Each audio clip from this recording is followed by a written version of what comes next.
Olá, sejam todos bem-vindas e todos bem-vindos novamente à nossa disciplina de Fisiologia das Árvores. Então, vou continuar falando sobre relações hídricas e falar mais um pouco sobre o sistema solo-planta-atmosfera. Então, provavelmente vocês já vão ver esses conceitos aqui em outras disciplinas, no caso de disciplinas de solos, mas deixa eu fazer uma revisão aqui, trazendo mais para o contexto de plantas. Então, nós sabemos que no caso de solos, as partículas têm tamanhos diferentes. Então, nós encontramos desde partículas grandes, como grãos de areia, como mostra aqui nessa figura, medindo mais ou menos a proporção entre elas. Nós temos partículas intermediárias que são de silt e temos as menores partículas que são de argila. Partículas de argila, elas são muito interessantes porque, devido ao seu tamanho e cargas elétricas, elas formam o efeito capilar que a gente discutiu há algumas aulas, que seria o efeito de retenção de moléculas de água devido a cargas elétricas. Então, aquele mesmo efeito que a gente viu, de que quanto mais fino era o tubo capilar, maior era a altura que a coluna d'água subia, ele ocorre em solos ricos em argila, devido exatamente à capacidade que essas moléculas têm devido às suas cargas elétricas, atraírem as cargas residuais, positivas e negativas das moléculas de água. Então, quando a gente compara solos ricos em areia e solos ricos em argila, a gente observa variações de acordo com o potencial hídrico e o conteúdo de água desses solos. Então, começando aqui sobre o solo mais rico em areia. Aqui no eixo Y eu tenho o potencial hídrico do solo e no eixo X o conteúdo de água em percentagem nesse solo. Então, por exemplo, 10% de água no solo rico em areia significa que esse solo está na capacidade de campo. Tá? Vocês observam aqui no eixo Y que o potencial hídrico dele é quase zero. Deve ter alguns sais dissolvidos aí, mas isso contribui muito pouco para o potencial hídrico. Então, essa é a capacidade máxima que esses solos têm de reter água. A partir do momento em que o conteúdo de água vai sendo reduzido, a gente vai encontrando também redução no potencial hídrico desse solo. Tá? Vocês observam que essa escala aqui ela é negativa. Então, quanto menor o conteúdo de água, menor o potencial hídrico. Até chegar a um ponto mais ou menos aqui em menos 1,5 megapascal, em que é aquele padrão das plantas, daquele padrão levando em consideração plantas de girassol, que eu comentei na aula passada, que seria o ponto de murcha permanente de acordo com as ciências de solos. Então, vocês observam que ponto de murcha permanente, nesse caso, é atingido em torno de 1% do conteúdo de água no solo. Já no caso de um solo mais rico em argila, vocês observam aqui que acima de 30%, essa figura poderia continuar até um conteúdo de água muito maior, mas acima de 30% o solo ainda não atingiu capacidade de campo, ou seja, ele pode reter mais água. E à medida que, é claro, que vai reduzindo o conteúdo de água, vai reduzindo também o potencial hídrico desse solo, até atingir um ponto de murcha permanente, contendo, nesse solo aqui, em torno de aproximadamente 12, 13% de água. Então, o ponto de murcha permanente no solo argiloso, ele é acima da capacidade de campo do solo arenoso. É claro que varia, tá? De solos para solos, isso depende. Eu coloquei aqui dois exemplos extremos só para a gente poder comparar e fixar bem esses conceitos. Então, no caso de plantas, não tem muita importância eu saber o conteúdo de água do solo. O que é importante para mim é saber o potencial hídrico do solo. Por isso que os sistemas mais modernos de irrigação se baseiam no potencial hídrico ou potencial matricial, que eu já expliquei, que não tem muita diferença entre um e outro. Mas assim, tudo bem que depende o importante é o potencial hídrico, mas a gente observa que o solo argiloso ele tem mais capacidade de reter água, porque no caso do solo arenoso, ele, levando em consideração ainda as plantas de girassol, ele só vai ter água disponível quando está de 1 a 10% de água na sua percentagem, ou seja, é uma capacidade muito pequena de reter água. Já o solo argiloso, ele tem pelo menos mais de 30% de capacidade de reter, aliás, tem mais capacidade de reter água, em torno de 30% ou mais do seu peso de água ali, digamos assim, que vai permanecer de forma adequada para que as plantas possam utilizar. Aqui nessa figura vocês ainda observam algumas classificações, né, de ponto de murcha permanente para higrófitas, que são plantas pouco tolerantes à falta d'água, são plantas de ambientes muito úmidos, então elas atingem o ponto de murcha permanente um pouquinho antes de menos 0,8 megapascal. E nós temos as plantas xerófitas, que atingem ponto de murcha permanente em um potencial hídrico abaixo de menos 3 megapascal. Tá? Plantas de climas secos, elas até toleram muito mais do que isso. Então isso é só para a gente mostrar que no caso da disciplina, eu prefiro levar em consideração o conceito biológico de ponto de murcha permanente, porque nós encontramos diferenças entre espécies de plantas. O conceito das disciplinas de solos que vocês vão ver é importante porque precisa ser padronizado, mas lembrem-se que quando vocês forem trabalhar com plantas, espécies diferentes, cada uma delas vai responder também de forma diferente. Então, quando forem fazer projetos de irrigação, se lembrem desse conceito. E para finalizar aqui, né, então o que eu queria mostrar é isso aqui. É sempre importante a gente entender qual que é o potencial hídrico do solo, porque é ele que vai determinar a capacidade que as plantas têm de retirar água do solo, como eu venho discutindo ao longo de todo esse assunto, e é ele também que permite com que a gente faça planejamentos de irrigação, por exemplo. Então vamos adiante, né? Para revisar esses conceitos.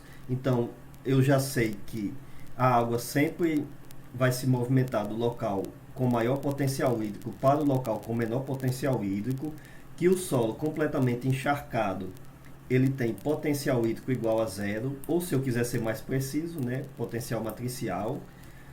A capacidade de reter água ela depende dos poros do solo, até comentei aí, né, o exemplo do solo arenoso e o do solo argiloso.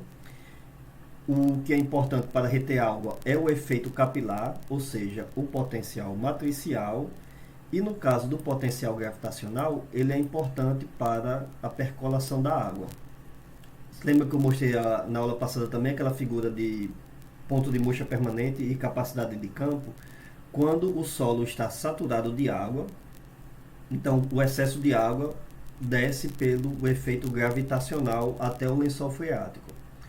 Quando o solo não está saturado com água ainda, então o efeito matricial é mais intenso do que o efeito gravitacional. E aí, nesse caso, a água fica retida entre as partículas do solo. Não quer dizer que não existe efeito gravitacional. Quer dizer que apenas ele é mais forte e retém a água naqueles solos.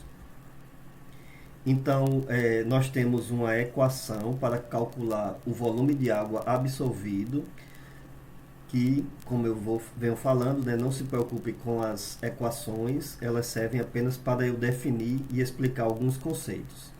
Então, o volume de água absorvido vai depender da diferença de potencial hídrico entre o solo e a raiz, e ela só vai ser absorvida se o potencial hídrico do solo, aliás, for maior do que o potencial hídrico da raiz.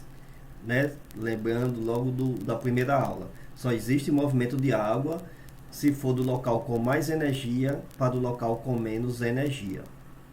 Além disso, o volume de água absorvido vai depender da área de contato das raízes com o solo. Então, quanto mais finas forem as raízes, como por exemplo pelos radiculares, maior é a área de contato. Consequentemente, maior é o volume de água absorvido. E esse valor também vai depender do somatório de resistências, que vai ser um efeito negativo. Né? Então, quanto mais resistências, menor o volume de água absorvido. Então, eu até comentei também, né, que um solo que vai secando, ele diminui a quantidade de água retida nas partículas, aumenta os espaços de ar. Então, isso torna o caminho do movimento de água mais longo dentro dos solos, consequentemente isso aumenta a resistência e tem um outro efeito de reduzir o volume das raízes. Então, quando reduz o volume de raízes, diminui também a área de contato, diminui, né, aumenta a resistência ao fluxo de água. Tudo isso eu comentei já, né? O outro efeito é que a própria planta ela pode oferecer maior ou menor resistência ao fluxo de água. Então, a epiderme das raízes e outras estruturas celulares como exoderme e endoderme que ficam mais internas em relação à epiderme, essas estruturas podem oferecer resistências ao fluxo de água. E é claro que isso é controlado pela planta. Então, se é uma planta que está precisando de absorver muita água, ela diminui a resistência e diminui como? Eu já mostrei também em aulas anteriores. Existe uma proteína responsável pelo transporte de água, que é a aquaporina. Então, quanto mais aquaporinas estiverem nas membranas plasmáticas de células da epiderme da raiz, maior é a taxa de absorção de água. E o inverso, né, é verdadeiro. Então, isso são os princípios de absorção de água. Essa seria a situação normal de uma raiz em contato com solos. Aqui eu tenho uma célula epidérmica contendo pelo radicular. O que é o pelo radicular? É uma extensão da epiderme da raiz para aumentar a superfície de contato entre as partículas do solo, principalmente entre partículas de argila. E quanto maior, é claro, esse contato, melhor, né? Maior aquele valor de ar, né? Quantidade de água absorvida. Quando o solo começa a secar, então, quando passa dessa cor azul mais claro para azul mais escuro, por exemplo, o que é que acontece? Aumenta a distância que as moléculas de água têm que se movimentar até chegar aos pelos radiculares, né? Por exemplo, imagina uma situação dessa, né? De uma molécula de água se movimentando até aqui. Se o solo está mais seco, então ela teria que sair daqui e percorrer um caminho muito mais longo até chegar ao pelo radicular. Por isso que a resistência é maior.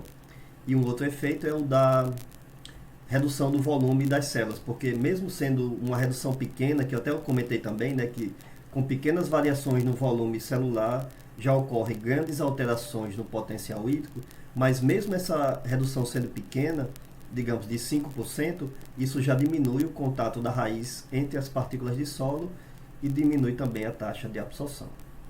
Ok? Então vamos adiante. A raiz, então, ela tem regiões que são mais responsáveis pela absorção de água do que outras regiões. Essa figura aqui, eu tenho a taxa de absorção de água no eixo Y e tenho no eixo X a distância da raiz, a distância em relação ao ápice da raiz. Então, por exemplo, aqui o zero seria exatamente o ápice, aquela zona apical em que ocorrem divisões celulares, e a partir dali vem as zonas em que a raiz começa a crescer. Então, no local em que existem os pelos radiculares, é o local da raiz em que tem as células mais especializadas na absorção de água e de nutrientes minerais também, que eu vou falar mais adiante. É ali que tem realmente tecidos especializados para absorção, contendo grande quantidade de células com aquaporinas, pelos radiculares para aumentar a área de contato. É uma região menos suberizada. O que é uma região menos suberizada? É uma região que tem menos tecidos impermeáveis à passagem de água. Então ali são células realmente especializadas. Enquanto que o restante da região da raiz ela é mais suberizada, que seria exatamente uma parte da raiz que ela é impermeável à passagem de água e que não tem função de absorver, mas tem função de transportar a água que foi absorvida na região mais próxima ao ápice. Então esse esquema aqui ajuda a entender aquele gráfico lá. Na letra C está representado exatamente o que a gente viu naquele gráfico. Raízes de plantas que tanto no caso de raízes principais quanto de raízes secundárias e poderiam ser terciárias, né, e quaternárias até mais, o local em que ocorre a maior absorção de água é próximo à região apical da raiz. O restante é mais responsável pelo transporte, como vocês estão observando aqui nessas setas azuis maiores, porque é exatamente a região mais suberizada. Aqui é a região dos pelos radiculares, em que tem células realmente especializadas na absorção. Nesse esquema da figura B, a gente tem uma situação que ocorre em algumas espécies de plantas, mas não é o que ocorre na maioria das espécies. É uma situação que ocorre principalmente em plantas de ambiente muito úmido, que aí nesse caso toda a extensão da raiz, desde a raiz principal e suas ramificações, são responsáveis pela absorção de água. Mas normalmente são plantas que têm um crescimento muito limitado e que só se desenvolvem em ambientes úmidos. No caso do esquema da letra C, é o que existe, por exemplo, em todas as árvores e em diversas outras plantas herbáceas também, de ambientes que de vez em quando são submetidos à falta d'água. Então isso é o que ocorre de forma mais geral dentro do reino vegetal, que é o que eu vou levar como padrão também aqui de discussão, né? Mas sempre lembrando que existem plantas com outro esquema de absorção de água através das raízes. Então, para a gente entender os caminhos que a água segue, a partir do momento que ela é absorvida até o local de transporte, eu gosto de utilizar esse esquema que tem lá no nosso livro-texto.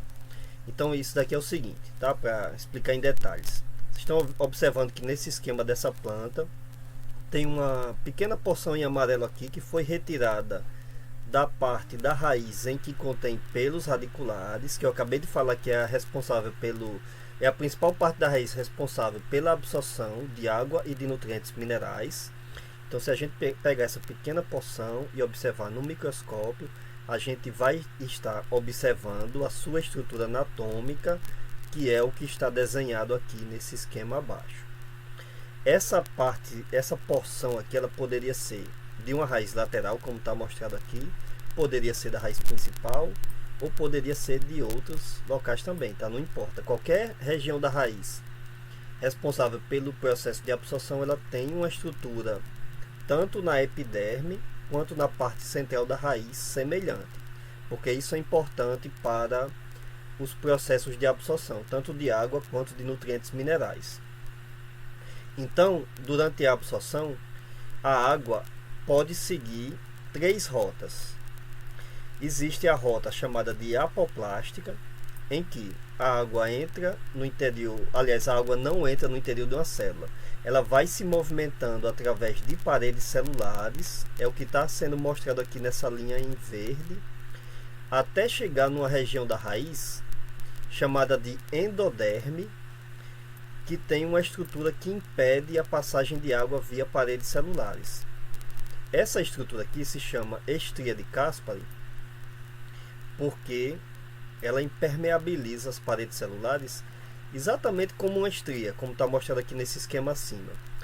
Ela não se forma em toda a parede celular das células da endoderme. Ela se forma apenas aqui na lateral. Vocês estão vendo aqui pelo desenho, até inclusive como se fosse um corte de uma célula, mostrando que ela fica exatamente apenas nesse ponto aqui, ou seja, ela é uma barreira para que o movimento não ocorra via parede celular, aliás, o que está em verde aqui, até chegar na região de transporte, que é onde ficam os elementos do xilema, que transportam seiva. Aqui essa parte mais vermelha e rosa aqui na parte central. Então vamos lá, tá? Existe um outro tipo de rota que a água pode seguir, que é a chamada rota simplástica, que é o que está mostrado nessa seta em preto. Então essa rota aqui é o seguinte: a água atravessa a membrana plasmática na célula da epiderme, e aí ela vai sendo transportada de célula a célula. Por que ela é transportada de célula a célula? Porque essas células mantêm conexões entre si, que são chamadas de plasmodesmas, tá? São pequenas aberturas que permitem o movimento de solutos, né? Principalmente solutos menores. Então a água passa tranquilamente através das plasmodesmas até chegar, né? Atravessa também, no caso aqui, entre a célula da região do córtex da raiz, tá? Tem conexões também de plasmodesmas aqui até chegar na região do xilema. E aí aqui depois ela vai poder ser transportada para outras partes da planta. E existe também uma rota que está mostrada aqui em azul, que é de célula a célula, mas não através de plasmodesmas. Aqui nesse caso, a água vai saindo de uma membrana plasmática, entrando em outra célula, atravessando novamente a membrana plasmática e assim por diante. Inclusive aqui, né, sai da última célula aqui dessa camada do córtex, atravessa também a membrana plasmática, atravessa a membrana plasmática da célula da endoderme e depois é levada até o xilema. Na verdade, a gente tem esse desenho aqui dessas rotas, tá? Mas tudo vai ocorrendo. Uma molécula de água que pode iniciar o transporte via rota simplástica, ela pode depois seguir pela rota apoplástica ou pela essa rota que está mostrada em azul, que é chamada de célula a célula, tá? Não importa. Isso aqui é só para a gente entender que existem caminhos diferentes, mas é claro que o movimento de uma molécula de água ela pode seguir diversos caminhos, né? Dependendo ali da situação, né? Não vai seguir um caminho fixo, né? Até porque isso não é possível. Bom, então vamos lá. A rota apoplástica dessas três aqui que eu comentei é a que oferece menor resistência. Por quê? Porque paredes celulares não oferecem resistência para moléculas pequenas como água. Elas se deslocam facilmente no interior de uma parede celular. Só que, então no caso da endoderme, seria uma barreira porque é uma forma de evitar o transporte livre de água. Então, por que as plantas produzem uma estrutura que dificulta o movimento de água? Em outras palavras, por que elas produzem uma estrutura que vai aumentar a resistência ao movimento de água? Porque a função principal da endoderme é formar um local de controle do que entra e do que sai da raiz, tá? E consequentemente da planta. Porque a endoderme, na verdade, ela tem uma função muito importante na nutrição mineral. Porque a partir desse ponto, obrigando que o transporte ocorra só através de membranas plasmáticas, as plantas podem controlar quais nutrientes devem entrar ou não. Então, se ela está precisando de absorver algum nutriente em quantidade maior do que o que tem disponível no solo, ela vai utilizar o transporte ativo com gasto de energia metabólica, e aí o ponto de controle vai ser exatamente na endoderme. Tá, tem muitas proteínas transportadoras aqui, eu vou comentar isso mais adiante quando eu falar sobre transporte de solutos. Existem também transportadoras em outros locais, porque vocês estão vendo que o movimento de água ele também pode ocorrer de célula a célula, então tem proteínas transportadoras aqui, e tem também na epiderme da raiz, tá, para controlar a entrada tanto de água quanto de nutrientes minerais.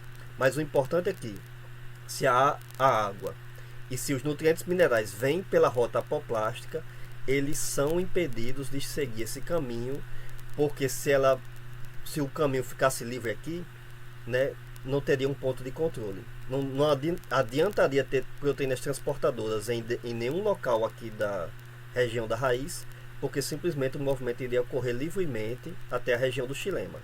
Okay? Então é importante existir esse ponto de controle para nutrição mineral. Então imagina, a planta precisa acumular solutos aqui e precisa evitar que eles escapem novamente para a região do córtex, que poderia escapar novamente para o solo. Então ela tem que ter uma barreira também para evitar esse movimento de saída. Precisa evitar que entre um elemento tóxico, então por exemplo um solo com muito alumínio, tem que ter essa barreira, porque mesmo não tendo proteínas transportadoras, então o alumínio, se fosse seguir pela rota apoplástica, ele seguiria livremente até o xilema e seria distribuído para toda a planta. Tá? Então esse ponto de controle é essencial para a parte de nutrição e para evitar toxidez em plantas. Mas aí, como eu vou comentar nutrição mais adiante, eu quero ficar aqui só por enquanto em relações hídricas, porque esse ponto de controle ele é importante também para relações hídricas, a partir do momento em que, quando as plantas acumulam solutos nessa região interna da raiz, isso daqui vai causar um efeito osmótico. Tá? Então isso vai causar uma redução do potencial osmótico de toda essa região aqui. Consequentemente, o potencial hídrico tende a ficar mais baixo quanto mais solutos se acumularem nesse local. E aí isso daqui facilita também o processo de absorção de água, porque vai facilitar, né, a manutenção do gradiente de potencial hídrico entre a raiz e o solo. Tá? Mantendo um local com potencial hídrico mais baixo, facilita o movimento de entrada de água. Então a formação da endoderme é importante, inclusive, para o processo de absorção de água. E é claro, é primordial para a parte de nutrição mineral. Então, por isso que elas ficam localizadas exatamente aqui na região em que contém pelos radiculares, que é o local em que a raiz absorve com maior quantidade. Nesses locais que já se formaram antes dos pelos radiculares e que nesse momento aqui não tem mais função de absorção, tá? Então as partes da raiz que vão ficando suberizadas, né, que eu acabei de comentar, elas não tem nem pelos radiculares, nem tem mais endoderme, tá? Os tecidos crescem e rompem aqui a endoderme, porque para esses locais aqui não é mais importante controlar o transporte, já que a absorção ocorre em uma quantidade não significativa, né? Extremamente baixa, que não vai prejudicar o crescimento de plantas. Ok? Então é essa, né, a função essencial da endoderme na nutrição mineral e nas relações hídricas. Uma outra coisa que é importante com relação à absorção de água dos solos é o processo de transpiração. Então, em folhas, eu já comentei lá naquela aula também inicial, né, naquela aula introdutória, aliás, que a transpiração ocorre através de células que regulam a taxa de transpiração de acordo com a abertura e fechamento de um poro, que são os estômatos, mas esse mecanismo só pode funcionar se as demais células foliares forem impermeáveis à transpiração direta. Então, em superfícies foliares, existe a formação de uma camada de cera e outros compostos impermeabilizantes que evitam com que a transpiração ocorra diretamente das demais células epidérmicas. Porque de que adiantaria ter uma célula que controla abertura e fechamento para a planta transpirar, se a folha iria continuar transpirando pelas demais células epidérmicas, né? Seria um controle desnecessário, já que a transpiração estaria ocorrendo de toda forma. E que realmente ocorre, tá? Mesmo isso daqui sendo uma região hidrofóbica, algumas moléculas de água conseguem escapar e seguir, né, e ser liberadas na atmosfera, mas é numa taxa muito pequena e pouco significativa dependendo do ambiente em que a planta se encontra. Então, normal ela ter essa camada de cera. Essa camada de cera varia de acordo com os ambientes. Em ambientes mais ensolarados, a tendência é que a camada de cutícula seja mais espessa. Por quê? Porque a planta precisa ter um maior controle do processo de transpiração. Se for um ambiente mais úmido, então não precisa da planta formar uma camada tão extensa de cutícula.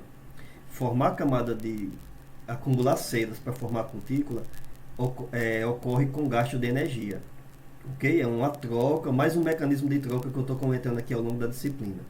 É mais um daqueles mecanismos de troca em que a planta, ao invés de gastar energia para a produção, crescimento, reprodução, ela está gastando energia num mecanismo de resistência, de tolerância ao ambiente.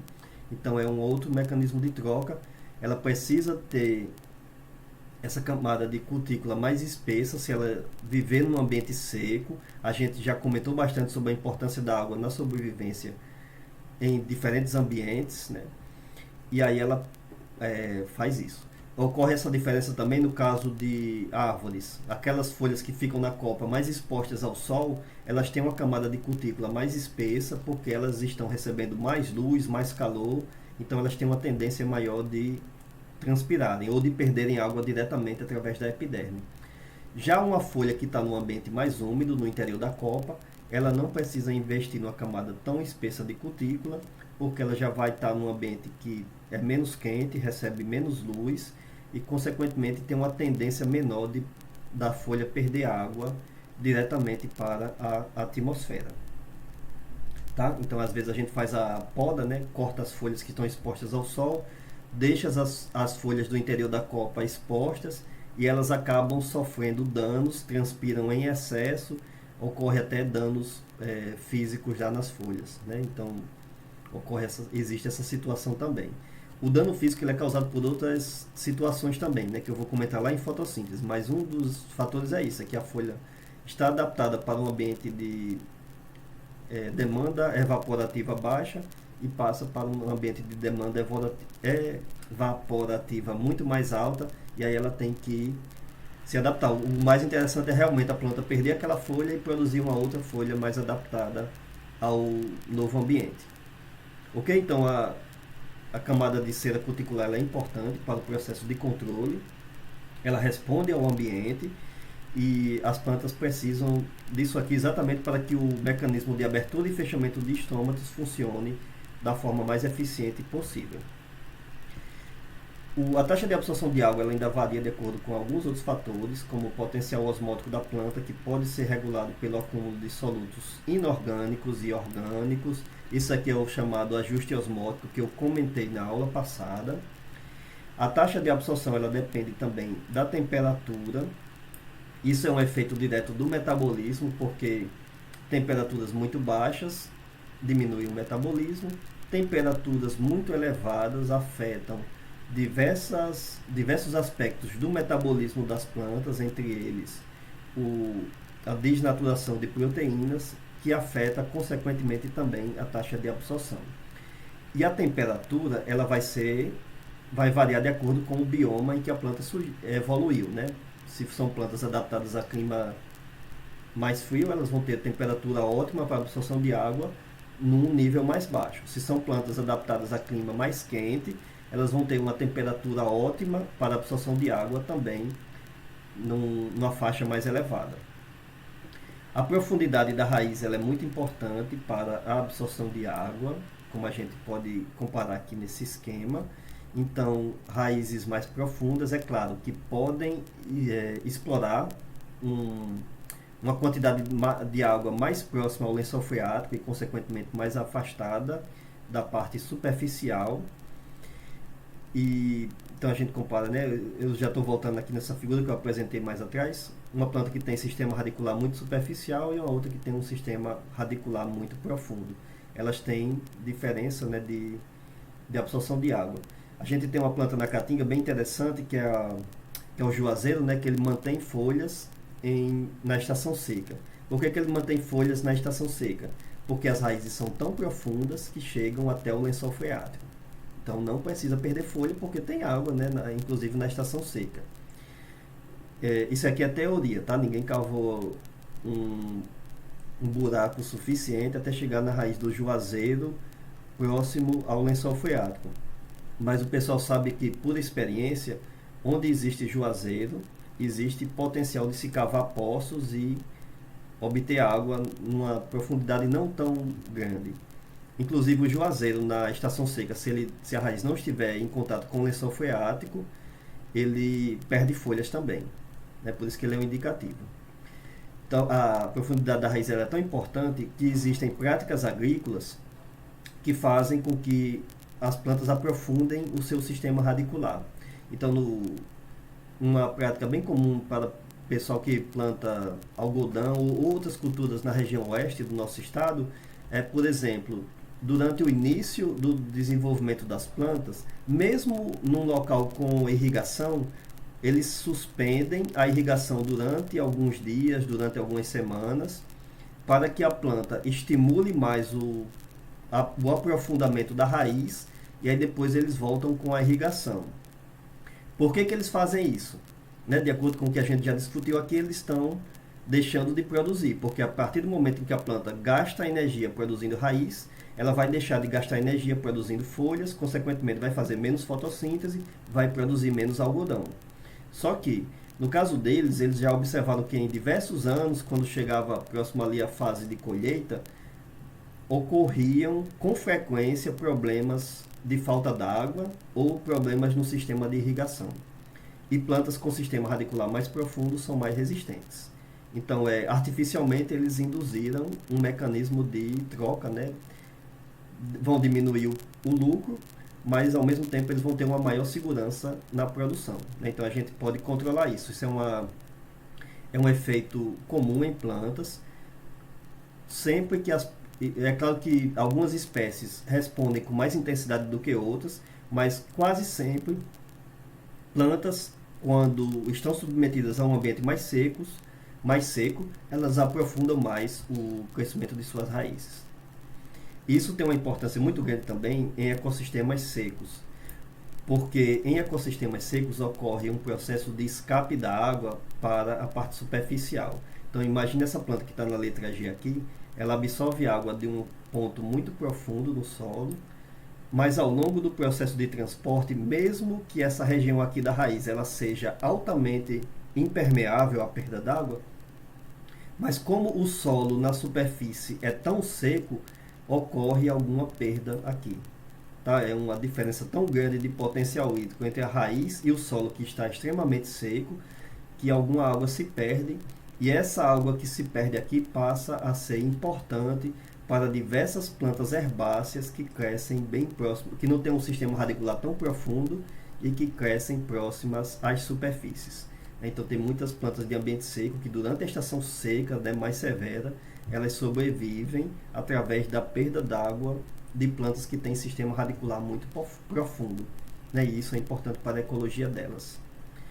Um outro fator que afeta a taxa de absorção de água são hormônios. Hormônios é o assunto da nossa terceira parte da disciplina, que aí lá eu vou falar com bem mais detalhe. Mas, por exemplo, citocininas, que é uma classe de hormônios vegetais envolvidos na taxa de divisão celular, eles controlam a absorção porque quanto mais o efeito deles, maior as raízes se dividem e se multiplicam, então maior o crescimento, consequentemente maior a absorção de água. Tá, mas eu vou entrar mais em detalhe nisso na terceira parte da disciplina. Um outro hormônio muito importante é o ácido abscísico, que ele está envolvido no mecanismo de fechamento dos estômatos. Ele serve para que a raiz perceba a falta d'água no solo e mande um sinal para as folhas. E o sinal é exatamente o ácido abscísico. É um sinal químico para avisar, olha, diminua aí a transpiração, porque o solo já está começando a faltar água. Então pode ser que as plantas estejam com tecidos túrgidos, fazendo todo o seu metabolismo normal, mas a partir do momento que ela percebe que o solo está começando a perder a quantidade ótima de água para o seu desenvolvimento, ela já manda um mecanismo que é chamado de mecanismo de antecipação, para induzir o fechamento de estômatos e, consequentemente, economizar a quantidade de água nos solos. Tá? Então, isso é muito importante para a sobrevivência de diversas espécies em ambientes mais secos. Plantas, né, como eu venho comentando há algum tempo durante esse assunto, elas só conseguem se adaptar a ambientes cada vez mais afastados dos locais mais úmidos, né, por exemplo, próximo a oceanos e rios, porque elas têm que desenvolver mecanismos altamente eficientes para evitar a perda d'água. É claro que um mecanismo desse também afeta negativamente a produtividade, porque a partir do momento em que ela antecipa o fechamento de estômatos para economizar água, ela vai deixar de fazer fotossíntese, ou vai reduzir também a sua fotossíntese, porque o caminho de entrada do CO2 para a fotossíntese é o mesmo em que ocorre a saída de água para a transpiração. Ok? Então é mais um mecanismo de troca. Sobrevivência afetando a taxa de produtividade. Eu já falei vários, eu vou... mas no final da disciplina eu vou revisar todos eles, né, para fixar bem esse assunto. Uma outra coisa interessante é que a gente fala muito de estresse hídrico por falta d'água, mas existe também estresse hídrico por excesso de água. E aí, quem tem um papel muito importante no controle disso são as próprias aquaporinas, as proteínas envolvidas no transporte de água da parte externa para o citoplasma das células da raiz. Então, em um solo com condição normal de água, ou condição não tão que possa causar problemas para plantas, por exemplo, por excesso, porque existe também problemas por excesso de água. Essa água é transportada normalmente, né, através do canal da aquaporina, mas em situação de inundação, algumas plantas, tá, elas fecham o canal. Opa, tem água em excesso aí, eu não estou precisando de tanta água, e aí nessa situação aqui, para algumas espécies de plantas também, né, se reduz o transporte de água, fazendo o fechamento do poro da aquaporina. E aí nesse caso seria uma resistência maior ao fluxo de água, né? Voltando lá naquela fórmula que eu discuti aqui nessa aula de hoje. Bom, então era isso que eu tinha para mostrar por enquanto.